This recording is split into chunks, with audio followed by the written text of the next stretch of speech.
Welcome to Jazz Time. JazzTime.com is an online store that buys, sells, trades authentic luxury watches. We make these videos so our customers can easily choose the best watch for themselves in the comfort of their own home. If you like this watch or would like to purchase it at the lowest price anywhere online, click on the link in the description below to buy it at JazzTime.com. Today, I'm going to be reviewing the Audemars Piguet Royal Oak self-winding stainless steel 39mm on a white/silver dial, reference 15300ST.OO.1220ST.01. I'm going to talk to you a little bit about the history of the Royal Oak, then talk to you about where this watch stands in the lineup of other similar Royal Oaks, then talk to you about the case bezel dial bracelet movement, finally try it on and give you my thoughts. So let's start with the history. The Royal Oak was created as the first luxury sports watch in 1972 by Gerald Genta. It's the first of its kind, and before that, the luxury sports watch category never existed. Gerald Genta made the Royal Oak, and the rest is history. 50 years later, a little bit more than 50 years later, it's a gigantic section in the watch market, and it was all created literally by the Royal Oak. So the Royal Oak has its place in history. It's a very big place in history. Now, when the Royal Oak first came out in 1972, it wasn't that big of a hit, but its biggest competitor, which is Patek Philippe, saw that this was an emerging market that they definitely needed to be part of, so they commissioned Gerald Genta in 1976, 4 years later, to create a similar watch for Patek Philippe, and that watch was their luxury sports line called the famous Nautilus. So AP has the Royal Oak and Patek has the Nautilus. And those two went on to become two of the most iconic, most desirable luxury sports watches of either of those two brands. Then also came along was the Daytona, and for the Vacheron, the Overseas, and many others from there. But this is really the grandfather of them all. And so there you have it. That's a little bit about the history. Okay, now let's go ahead and talk about where this watch stands in the lineup of other similar watches. This watch, the reference 15300, is a 39mm. Now, AP is making their Royal Oaks in size 37 and 41, and also 39 as a jumbo, which is extra thin. So 37, 39, and 41. But their jumbo is kind of a little bit of a class of its own, because the jumbo, it's more expensive, it's also thinner, ultra thin that is, and it doesn't have this second hand, it only has two hands. So in this price range, around 30,000, 40,000 range, there's only two models that you can choose from, and that's the 37mm, which is kind of small for men, at least those who have a wrist size of 7 inches or larger, or you can choose a 41, which kind of is a little bit big for some people. Anyone who has a wrist size of 7 inches or smaller probably is not going to be able to wear a 41. And so the perfect size is 39, but they only make the 39 with they call it the jumbo, and it's a perfect size at 39 is thinner, but the problem is it's more expensive. And they only make it in a couple colors. For stainless steel, they only make it currently in color blue.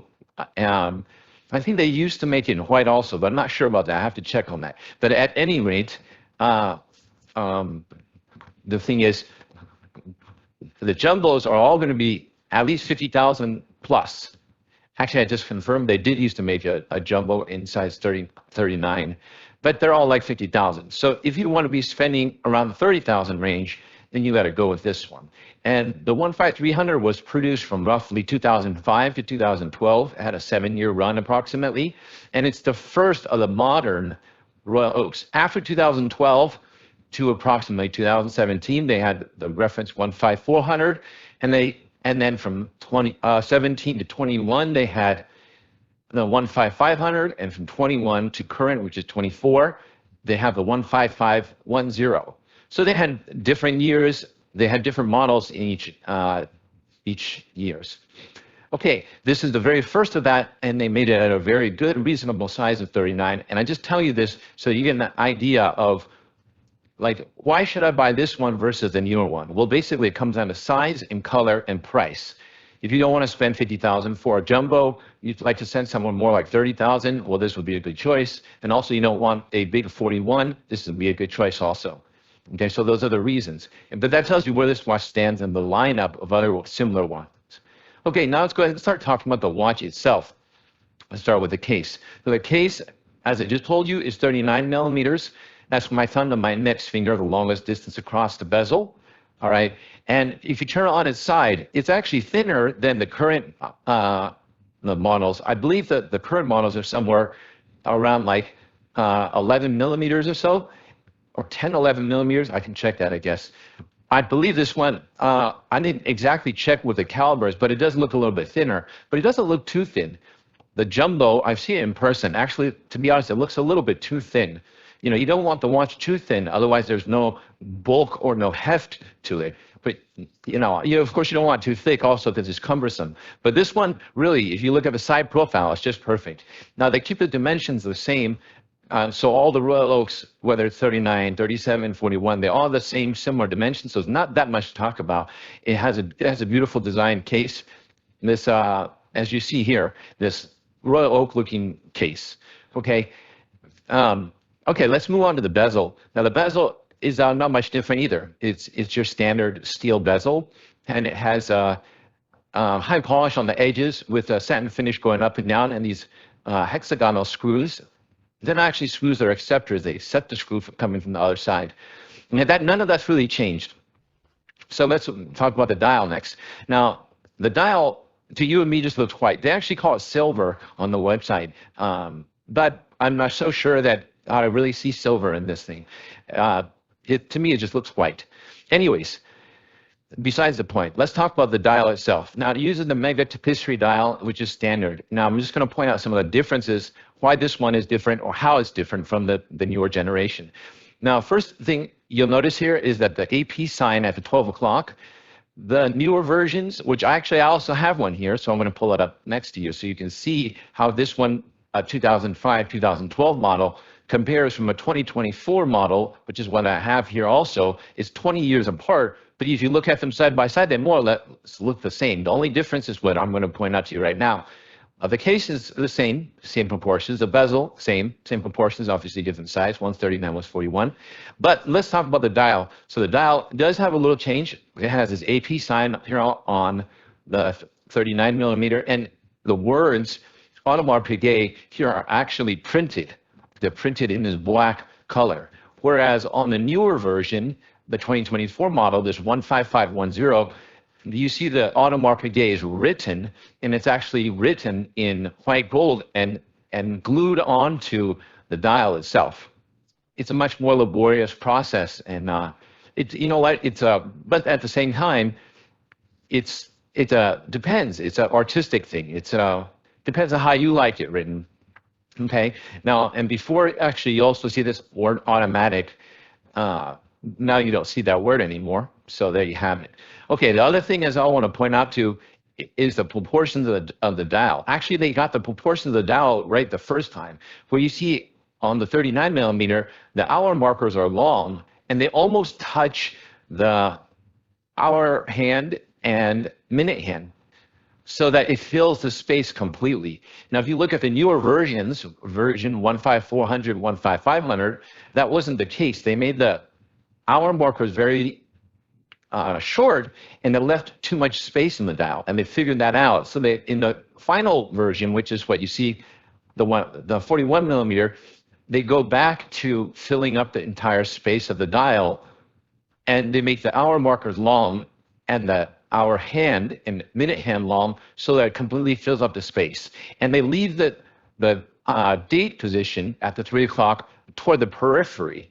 They didn't do that in some of the other versions, 15400 and 15500. So I actually think this dial looks the best, as opposed to, because it looks most like the modern one, strangely enough. They did it right, then they messed it up, then they got it right again. The other thing I can let you notice here is the back, the second hand, on the 39 millimeter is solid. So the back of it is like a counterweight, and it's solid. And if you look at the newer one, it's hollow on the back. Not a big deal. Okay, anyways, those are just small differences on the dial. Okay, now let's move on to the movement here. Now the movement on this watch, the 39 millimeter, is the older 3120 movement. It's a movement that's been out for quite some time. And actually, we might as well just look at it in comparison to the newer version. The older version has this gold rotor, and it's, if you look at the rotor, it has this beautiful stallion or horse with a bunch of little other, emblems and stuff. It's beautifully done. But it's kind of an old school movement. This is a classic way to prepare movements, which is 20 years ago, that's how it was done. But if you look at the newer version, it looks a little bit more modern. Okay, but the watch is 20 years old, so, but it doesn't make it bad. It still looks fantastic, right? And it's still of the highest quality. AP 20 years ago was still making super high quality. Even 100 years ago, they were making excellent quality watches for the time. Okay, now let's move on to the bracelet. Now here is where you get a little bit of a difference, all right? Now the bracelet itself on this 39 millimeter, you can see it still has this butterfly clasp where you click on it and it pops open, and it looks like this, but if you look at the newer version is a little bit nicer, has a nicer butterfly clasp. Now, I will tell you this though, we could actually remove this bracelet on the 39 and replace it with a newer bracelet. So if you desire that, to have the newer bracelet, we can do that. But there's actually nothing wrong with the old bracelet. It still looks more or less the same. It's just improved upon, as you could expect after 20 years. Okay, all right, anyways, now let's go ahead and try this watch on. It's time for you to give my thoughts. Now, the 39 millimeter, I'm 6 foot tall, 200 pounds. I have a wrist size of 7.5 inches. I believe that 39 millimeters is actually what most men who have a wrist size of 7.5 inches or smaller should be wearing. And that goes for most people, because most people do not have a wrist size of 7.5 inches. That's considered a large wrist, or 200 pounds or larger. Now, if you are 200 pounds or larger, actually, you probably should go with the 41. So, this watch is, the 39 is for those who have not a smaller wrist, but a medium wrist. If you have an actually small wrist, you should wear a 37 millimeter, not a 39. So those 39, I would suggest it for those who have a wrist size of somewhere between 6.75 and 7.5 inch wrist size, okay? And that comes out to, like, just as an estimate, of 150 pounds to like 180, let's say 140 pounds to a 190 pound man. Those people should be wearing 39 because it just fits perfectly, as you can see. Now, why do I say it fits perfectly? Is because when you see it on my wrist, you see the head, a part of the bracelet. So not just all head and not just all bracelet. It needs to look proportional, which, as you can see, it obviously does. So I think it looks really great on me. I like the 39, and as I said, why would you buy this one, not a jumbo? Well, it's 30,000 versus 50,000, so that's a big reason. It's almost like double the price. So excuse me. So anyways, I really like this watch. I think it's fantastic. And if you want to buy it at the lowest price anywhere online, click on all the link in the description below at jazztime.com.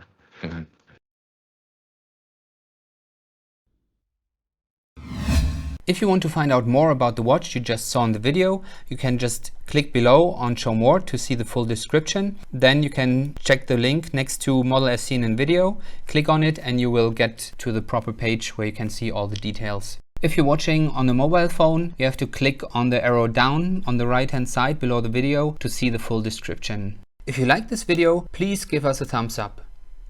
If you would like to share this video with your friends, you can use the share button below and share it on any platform you like.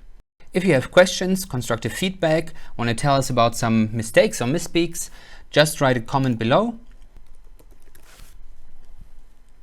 If you want to see more videos like this, you should subscribe to our channel and visit our channel page where you can find all the videos. And if you're interested in a specific watch brand, you can check out our playlists. If you want to check the price for a watch or want to buy one, remember at jazztime.com you always get a steep discount, so you should check the prices with us. If you want to know the price for a specific watch, just go to Google, type in jazz time, plus the brand, model and the details you're interested in, and Google will find the right page for you. Thank you for watching.